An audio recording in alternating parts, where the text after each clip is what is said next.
Hele lidi, tak tady je Lukáš, a tady jsem já. Jo, a budeme natáčet video hráč nebo sráč. A teďka se ho zeptám, Lukáši, hráč nebo sráč? Dělej, hráč nebo sráč?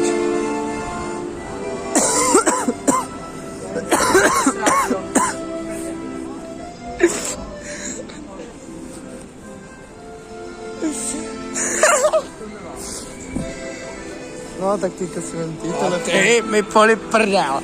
No, dělej a zeptej se mě. To musím udělat. Tak lidičky, už jsem se zeptal lidí. Hrajeme hráč nebo sráč. Tady je Domča. Tady jsem já. A jde se zeptat, jestli je, co seš, hráč nebo sráč. Hráč, jako jasný. Tak já ti nějaký úkol dám, mra, ale jaký, mra? Tam za nima už nechoď. Nevím. Hele, víš tamhle ty dvě? No, běž za nima a řekni jim pěkný den.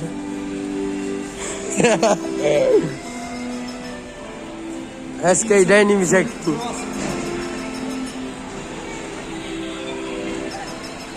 Počkej, mora, ty jsi moc daleko. Tady se, tady, mora.